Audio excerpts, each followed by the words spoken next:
সন্ধে 6:30টায় জমে উঠেছিল আনন্দী।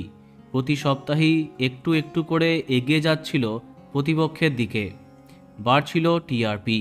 কিন্তু হঠাৎ এই ধারাবাহিকের জন্য সব কিছু পাল্টে যায় যখন গল্পের প্রধান আকর্ষণ আনন্দী উধাও হয়ে যায়। ধারাবাহিকে যাই দেখানো হোক, এর আসল কারণ যখন সামনে এলো তখন ভেঙে পড়ল দর্শকেরা। ডেঙ্গু এবং টাইফয়েডে আক্রান্ত টেলি অভিনেত্রী অন্বেষা। গত 11ই নভেম্বর তিনি শেষবার শুটিং করেছিলেন। তারপর থেকে হসপিটালে ভর্তি তিনি। যদিও অভিনেত্রী আশ্বাস দিয়েছেন যে কিছু দিনের মধ্যেই হয়তো তিনি আবার ফিরবেন, কিন্তু তারপরেও 3 দিন পার হয়ে গেছে।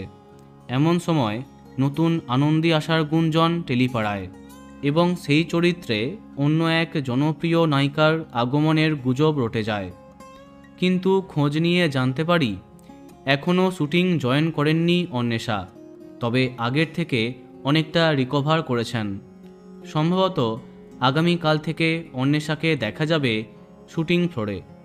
আর এপিসোডে 2-3টি এপিসোডের পরেই ফিরবে অন্বেষা। তাই মুখের পরিবর্তন হবার গুঞ্জনটা গুজব বলা চলে। এবার দেখা যাক কবে আবার কামব্যাকের সুখবরটা সামনে আসে। ততক্ষণ আনন্দের জন্য আরও একটু অপেক্ষা করতেই হচ্ছে। তো বন্ধুরা, এই বিষয়ে তোমার কি মন্তব্য কমেন্টে জানাতে পারো।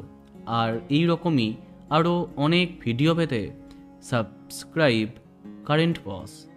ধন্যবাদ।